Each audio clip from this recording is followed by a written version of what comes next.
So I know there's going to be no viewers when I'm doing it, so I can pop it up, because I just went to do the way I would normally do it and do a little voice clip on Telegram. One, it doesn't seem to be sending all of my messages, so I don't know if you're getting them all.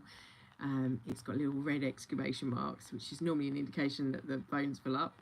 And two, those voice clips I can't then forward if people aren't on Telegram, so I'm doing it this way, because unless you've got the link for this video, people can't view it.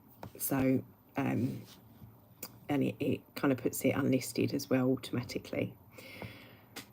So I asked regarding Shadow and Draco. So we went into the akashic and we were shown what I'd been shown. It's bizarre because it's she's basically confirming what my visions had been, what I'd been shown. And I'd asked about this one particular time in one vision I'd seen this Draco. Was it my history, or is it someone I know, or is it to do with the question that I'd asked at the time I was viewing and asking about duality of the human race at the time, of the stuff that was happening in the UK. Anyway, the Draco, she suggests, it went to that system, and it was 2 planets, a smaller one that was smaller than our sun, another one that was dark and shadowy, and then like in relationship to the Earth. They are in 3D realm, these planets. One is all really about the light, and it was the Lara, the Draco system, and the relationship to that. And then she picked up on 2 things. One was this dinosaur-esque being, because she has no concept of Draco, she said was more like a light-hearted dinosaur, a bit like Barney the dinosaur in a kids program. It was not a scary one, it was not fearful, so it was friendly, if you like, a friendly dinosaur, rather than, and a dinosaur that was not, it was acting against its nature. So it was like, she said there was a plate of chicken, juicy chicken in front of him, and there was like, went off to like parallels of other lives that are connected to that Draco being, but that it wasn't feeding on my guilt, and there was like, or having guilt about eating the chicken. There was like, this is what she was picking up, and I said, well, interestingly, I'm vegan and I don't have a craving for meat whatsoever. So whether that be the shadow side, for me it would just be dairy. It would be my but she said it going, and none of the others were eating. They won't eat until the dinosaur eats. So it's almost like that's holding that line that was a root of duality, of creation, and still part of the history of other lifetimes lived, so the connection. And then we went to the link with Lara, and my name in interestingly enough, although we didn't go into that name, so they're not linked to, other than the fact that I was told that Lara was named after the North Star, which was Lara, and the drowning, but I didn't specifically say drowning. I said drowning, but didn't say within Atlantis. And she said it was nefarious, and it was like there was some kind of experimentation going on, and you're in some huge tank and obviously being murdered. So that's quite interesting, because none of that was new information, and we're going to elaborate in our next session on that.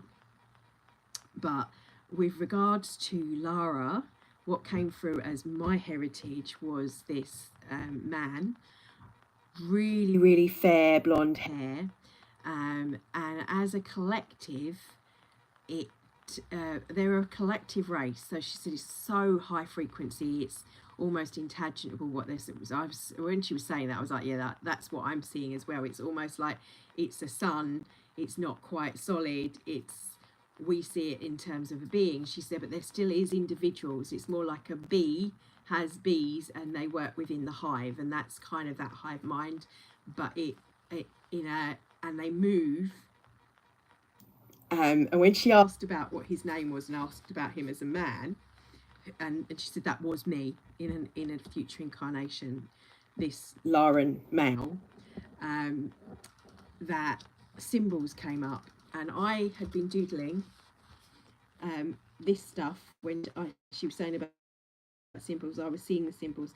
This was the first letter and this was the second letter. And this one, she said, this is the individual, but this symbol was, it's sort of like moving.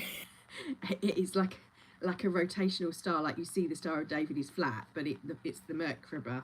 So that's the same thing. To me, it was like the movement, the systems of that. So first we talked about the duality, and she said it was to do with duality of creation, and understanding that and the its relevance to 3D. And I was kind of, well, she wasn't saying that, I was feeling. So what's interesting is while she's doing it, although she's not necessarily telling me that much, I'm getting quite a lot coming through. So yeah, she said like that symbol had the four-sided star. It was completely rotating. And then the last thing was obviously about the name. It goes quite quickly. I was trying to think, what did I write down? Duality, masculine form. The dinosaur bit was quite funny. She said that it is an aspect but not one to fear. It's not feeding. A possibility of that feeding is feeding when, and what came to my mind was when I feel guilt of wanting to eat, it feeds from the guilt. So that was quite interesting. She said he's not eating though. So if there is a Draco aspect, it's not eating, it's not scary, it's actually quite funny one. So that's my recap. Draco, guilt, table full of food and not eating, feeling and not feeding, name of the blonde-haired man and from Lara, who is me,